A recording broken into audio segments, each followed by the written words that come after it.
Թեև երեկվանից պաշտոնապես մեկնարկել է առողջապահության համընդհանուր ապահովագրությունը, բայց դեռ չկա ինտեգրված այն օպերատորը, որը պետք է ապահովի համակարգի թվայնացված ամբողջական գործարկումը։ Նախարարությունը համակարգի մեկնարկից ընդամենը 20 օր առաջ է այդ նպատակով մրցույթ հայտարարել։ Մրցույթը շահող ընկերությունը պետք է իր վրա վերցնի ապահովագրական տվյալների վարումն ու կառավարումը, բուժծառայությունների դիմումների մշակումը, վճարումների իրականացումը, պետք է վերահսկի խարդախությունների ռիսկերը, սպասարկի քաղաքացիների համար նախատեսված թվային հարթակները եւ այլն։ Ինտեգրված օպերատորը մեկ կենտրոնից պետք է իրականացնի այս բոլոր գործառույթները։ Անկախ փորձագետ հասարակական կազմակերպության նախագահ Ծաղիկ Վարդանյանը համարում է, որ սա լուրջ խնդիրներ կարող է առաջացնել ապահովագրության համակարգի գործարկման փուլում եւ ոչ միայն օպերատորի բացակայության մասին է խոսքը, ընդգծում է նա։ Չի կարող գործել առանց այդ բաղադրիչների։ Այսպես անպատրաստի, թեկուզ տեխնիկական առումով օպերատորի արկայություն, պայմանագրերի կնքման գործընթաց, հիմնադրամի արկայություն, որը պետք է արդեն ստեղծված լիներ, իսկ մենք քաջատեղյակ ենք, որ կանոնադրությունը դեռ նոր է հաստատվում, ցանկացած ամենափոքր կազմակերպություն ձևավորելու ու մեկնարկելու համար առնվազն ամսուկես 2 ամիս ժամանակահատված է անհրաժեշտ։ Մրցույթը բաց է տեղական եւ օտարերկրյա կազմակերպությունների համար, սակայն պահանջվում է միջազգային փորձ, արդեն գործող նման համակարգ, որն առնվազն 1 միլիոն ապահովագրված անձ է սպասարկել։ Մենք շատ լավ գիտենք, որ Հայաստանի Հանրապետությունում այդպիսի օպերատորներ գոյություն չունեն։ Իհարկե ինտեգրվել աշխարհի հետ ճիշտ է, բայց կոնկրետ ապահովագրական համակարգում ունենալ ազգային օպերատոր շատ ավելի կարևոր է։ Հետևաբար ես դեպք չեմ հիշում, որ այդ կազմակերպությունների չափանիշները գրվի ուղղակի օդ։ Եթե համակարգը գործի առանց ինտեգրված օպերատորի, արդյոք չեն լինի գործառնական խափանումներ, տվյալների անվտանգության խնդիրներ, խարդախության ու ծառայությունների անկանոն մատուցման ռիսկեր եւ այլն։ Առողջության համընդհանուր ապահովագրության հիմնադրամի տնօրեն Սամվել Խարազյանն ասում է, նախապատրաստական աշխատանքները դեռ 2019-ից են սկսվել, պնդում է, համակարգը գործարկելու համար ստեղծված է ենթաօրենսդրական բազա,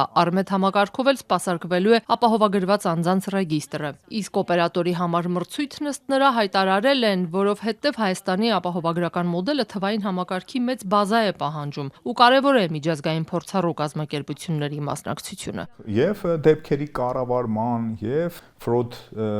հանդիսացող դեպքերի տեղորոշման եւ դրանց բացահայտման շահառուների համար ավելի արհեստական բանականության վրա հիմնված որոշակի գործառույթների իրականացման մեր կարծիքով մենք պետքա գնանք զարգացման ճանապարհով եւ այդ թվային լուծումների անհրաժեշտությունը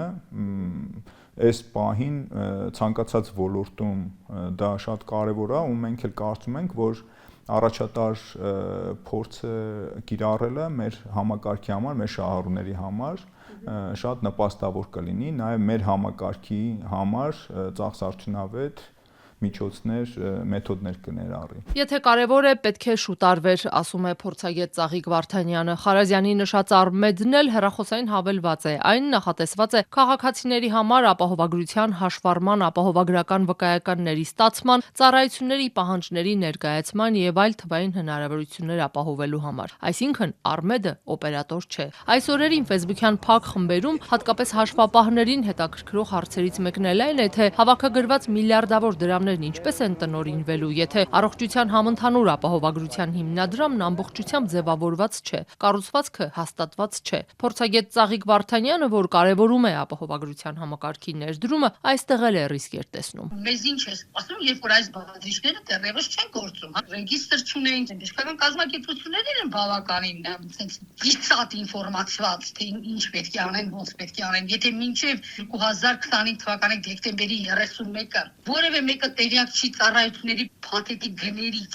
շատ քիչ քանակով ծառայությունների մասին է, որ խոսվում է, հետևաբար սրանք գուցե եւ տեխնիկական խնդիրներ են, բայց սրանք այն մինիմալ տեխնիկական բազան է, որի հիման վրա պետք է ճիշտ հստակ սկսի աշխատել մեխանիզմը։ Եթե սկիզբը սկսեցինք կիսատ, պռատ, ծուռ շակերտներում ծուռ, այդպես ծուռ էլ գնալու է, ոնց որ պետական բազվերն սկսել։ Նորաստեղծ հիմնադրամի ղեկավար Սամվել Խարազյանը հիշեցնում է, բազմաթիվ փոփոխությունների ենթարկվելուց հետո հիմնադրամի մասին օրենքն ընդունվել է։ Մնացածն, ասում է, շատ արագ կկազմակերպվի, բայց վստահեցնում է, գումարները պատշաճ կկառավարվեն։ Դրանք առայժմ գանձապետական հաշվին կփոխանցվեն։ Բացի դա, այդ հաշվի համար է նաև նաև կցված է լինելու հարկային համակարգի տեղեկատվական համակարգի հետ, որտեղից ավտոմատ արդեն այդ դրա վերաբերյալ տեղեկատվությունը գնալու է գանձապետարան։ Գումարները ուրեմն բաշխվելու են էդի գանձապետական համակարգին կցված տեղեկատվական համակարգի տվյալների մշակման համակարգի միջոցով գանձապետական, որի միջոցով նաև իրականացվելու է հետագայում բժշկական կազմակերպությունների վճարումները։ Ես ուզում եմ փառատեմ մեր բոլոր քաղաքացիների ուրեմն մտահոգությունները այն տեսանկյունից, որ որևէ գումար չի կարող հիմնադրամի հաշվից դուրս գալ, եթե դրա դիմաց բժշկական կազմակերպության կողմից ներկայացված էլեկտրոնային ձևով հաշվետվություն չլինի։ Ինտեգրված օպերատորի համար մրցույթն առողջապահության նախարարությունը հայտարարել է դեկտեմբերի 12-ին։ Ֆինանսների նախարարության գնումների համակարգում տեղադրված փաստաթղթի համաձայն նախավորակման փուլը պետք է ավարտվեր 17 օր հետո, դեկտեմբերի 29-ին, որից հետո պետք է ընտրվեին մրցույթի հաջորդ փուլին մասնակցելու իրավունք ստացած թեկնածուները։ Այս ժամկետից 4 օր է անցել։ Արդյոք արդեն ընտրվել են թեկնածու կազմակերպությունները, որոնք կմրցեն ապահովագրության համակարգի օպերատորական ծառայությունների կառավարման համար, պարզ չէ։ Առողջապահության նախարարությունից չպատասխանեցին մեր զանգերին, օրն աշխատանքային չէ։